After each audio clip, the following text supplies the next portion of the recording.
Chers amis, bonjour.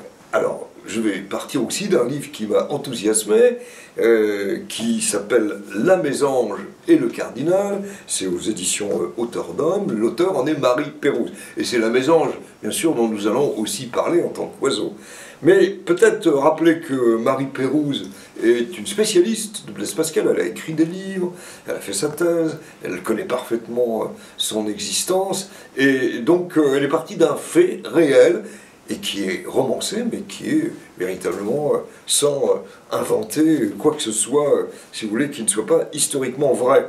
En 1638, Louis XIII décide, pour renflouer l'État appauvri par la guerre contre l'Espagne, de suspendre le paiement des rentes de l'hôtel de ville. Le mathématicien Étienne Pascal, dont l'essentiel des revenus dépend de ces paiements, entend faire valoir ses droits et ceux des autres rentiers mécontents. Furieux de son audace, le cardinal de Richelieu menace de l'embastiller.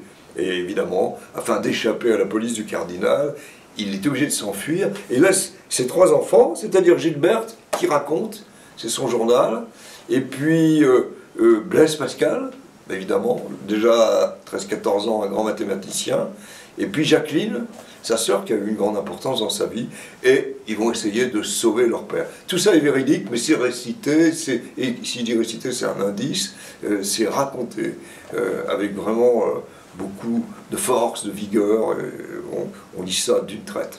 Alors la mésange, bien, dictionnaire de l'Académie, bien sûr qui vient de sortir, hein, la 9e édition, et bien dans ce dictionnaire de l'Académie française, on va consulter, c'est dans le 3e tome, le mot mésange. Alors mésange, 12e siècle, issu du francique mésinga, de même sens. Et puis, petit passereau insectivore, remarquable par son aspect gracieux et son plumage varié, mésange jupée, mésange charbonnière, mésange bleue, mésange nonnette, tout ça est délicieux. Et il y a la mésangette aussi, mais je ne vais pas vous lire l'article. Simplement peut-être dire que, effectivement, ça vient du francique, qui a donné en haut allemand, alors le francique Mésinga, qui a donné en haut allemand Meise, et tout ça veut dire petit. Et c'est ça l'idée de la mésange, c'est un petit oiseau.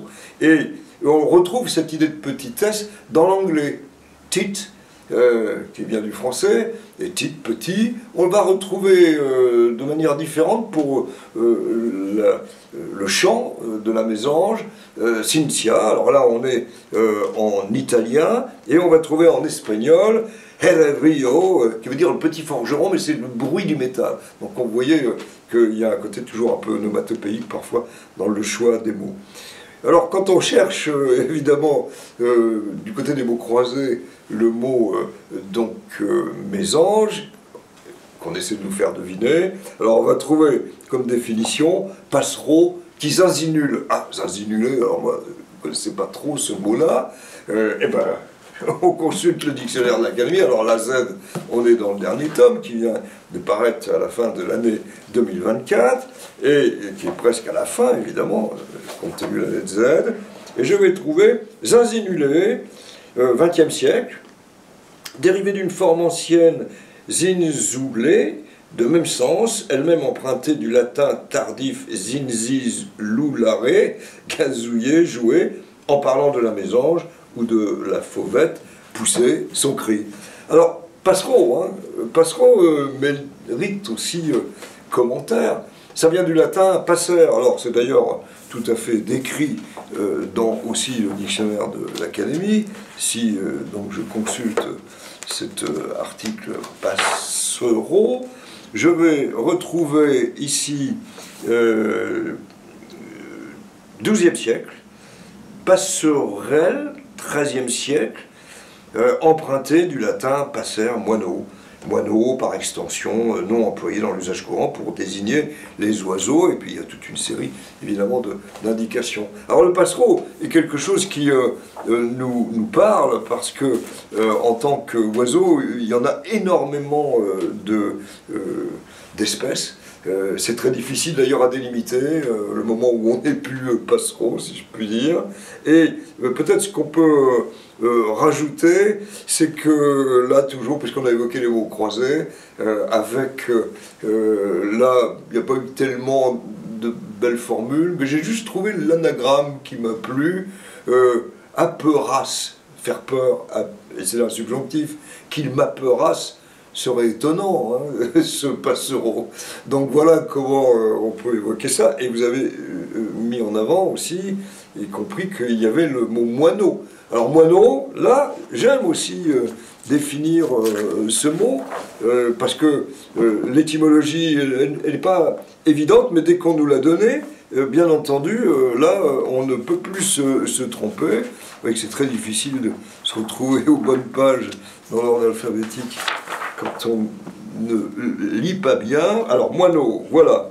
Moineau, XIIe siècle, dérive de moine, effectivement, parce que les couleurs du plumage de cet oiseau évoquent le vêtement de bure des moines. Et puis alors, il y a toute une série d'explications des plus intéressantes. Ce qui est étonnant, c'est qu'un petit moineau, ça n'existe pas, parce qu'il est déjà petit, ça existe, mais c'est le moinillon qui existe, c'est le petit moine. C'est pas évidemment le moineau. Donc voilà, pour un petit peu, si vous voulez nous retrouver dans une aventure avec les oiseaux, vous vous apercevez que, là aussi, je vais peut-être conclure le moineau, et puis le passereau, et puis la mésange, avec un mot qui les rassemble, mais qui est un peu familier, mais que nous donnent les mots croisés, Piaf à Paris. Alors on ne sait pas d'où vient Piaf, on pense que c'est aussi onomatopéique. Ce qui est certain, c'est que le moineau, mais non, la mésange et le cardinal, c'est un roman extraordinaire, qui se lit d'une traite, et je n'ai pas évoqué le cardinal, ça va être une affaire à suivre, mais j'ai quand même mis la cravate couleur cardinal. Cardinal, définition du dictionnaire, un des 70, vous avez compris, c'est Richelieu.